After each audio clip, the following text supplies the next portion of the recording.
మొంతా తుఫాన్ ఆక్వా రైతులకు తీవ్ర నష్టాన్ని మిగిల్చింది. తుఫాను కారణంగా ఏలూరు జిల్లా నరసాపురంలో ఆక్వా రైతులకు కోలుకోలేని దెబ్బ తగిలింది. మొంతా తుఫాన్ రొయ్యల రైతులకు భారీ నష్టాలు మిగిల్చింది. నష్టపోయిన తమను ప్రభుత్వం ఆదుకోవాలని వారు వేడుకుంటున్నారు. దీనిపై మరింత సమాచారం మా ప్రతినిధి శ్రీనివాస్ అందిస్తారు. తుఫాను ప్రభావంతో ఆక్వా రైతులకు తీరని నష్టం కలిగిందని చెప్పుకోవచ్చు. మనం విజువల్స్లో కూడా చూడొచ్చు. చిన్నమైనలంక ప్రాంతంలో మొత్తం సముద్రపు అలలంతా కూడా వచ్చి ఇక్కడ ఉన్నటువంటి ఆక్వా రైతులంతా కూడా తీవ్రంగా నష్టపడుతుందని చెప్పుకోవచ్చు. మొత్తం చెరువులన్నీ కూడా ఒకేసారి ఏకమైపోయిన సందర్భం అయితే కూడా ఉంది. అయితే రైతులంతా కూడా తీవ్ర ఇబ్బందులు పడుతున్న సందర్భం అయితే కూడా ఉంది. మొత్తం రొయ్యలంతా కూడా ఈ ప్రాంతంలో టైగర్ రొయ్యలు సాగు చేస్తూ ఉంటారు. అయితే పెద్ద ఎత్తున పంట చేతికి దగ్గరకు వచ్చే సమయంలో తుఫాన్ రూపంలో మొత్తం అంతా కూడా వాళ్ళకి నష్టం కలిగిన సందర్భం అయితే కూడా ఉంది. వాళ్ళంతా కూడా తీవ్ర ఆవేదనకు గురవుతున్న పరిస్థితులు అయితే కూడా ఉన్నాయి.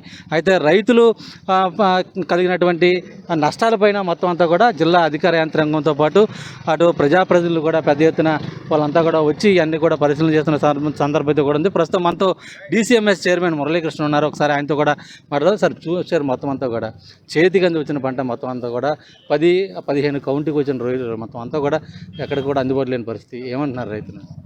చాలా దురదృష్టకరం అండి. ఎందుకంటే ఎంత యంత్రాంగం అప్రమత్తం అయినప్పటికీ వాగొచ్చి ఒకేసారి పడిపోవడం వల్ల ఇక్కడ మనం చూస్తున్న చెరువులన్నీ కూడా గట్లు కలిసిపోవడం, కాళ్ళలో కలిసిపోవడం జరిగింది. పాపం ఒక రైతు ఒక 6 నెలల పాటు రేత్రి పగలు నిద్రాహారాలు మానేసి చెరువు గట్టునే పడుకుని పాపం ఎంతో కష్టపడి పెంచిన సరుకు ఈరోజు గంగబాలు అయిపోయినాయి. అది చాలా దురదృష్టకరం. ప్రకృతి విపత్తుల్లో ఇదో భాగంగా ఇలా జరిగింది. గత కొన్ని రోజులుగా ఎక్కడే తిరగడం జరుగుతుంది. కాబట్టి మా ప్రభుత్వం దృష్టికి ఖచ్చితంగా తీసుకెళ్తామని, అవకాశం ఉన్నంత మేర మేము కూడా రిక్వెస్ట్ చేసి రైతులకి ఏదో ఒకటి చేయాలనే ఉద్దేశంతో మేమంతా ప్రయత్నం చేస్తామని తెలియజేసుకుంటాం.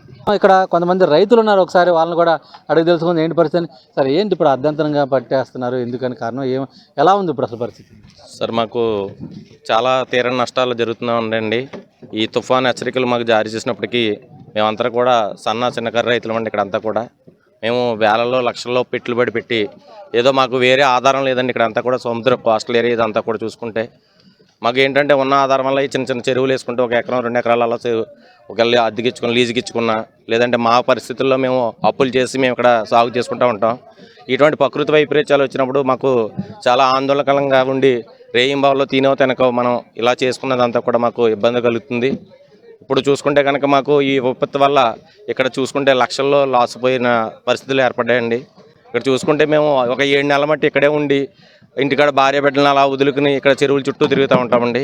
అటువంటిది మేము ఇక్కడ ఈ తుఫాను ప్రభావంతో మాకు చాలా తీరని నష్టమే జరిగిందండి. అంటే మొత్తం ఇప్పుడు దాదాపు 15-12 కౌంట్ వరకు వచ్చారు. అంటే ఎంతవరకు ఎన్ని నెలలు పెంచాలి, ఎంత పెట్టుబడి అవుతుందండి? మా పెంచాలంటే 8 నెలలు ఖచ్చితంగా పడుతుందండి. 12 కౌంట్ రావాలంటే. ఎంత ఖర్చు అవుద్ది మామూలుగా ఎకరానికి? ఖర్చు ఎకరానికి మనం వేసిన సీడ్ని బట్టి ఉంటుందండి. అదే 10 లక్షలు అలాగే ఉంటుందండి. మనం వేసే సీడ్ని బట్టి మన రోజులు బట్టి ఉంటుందండి.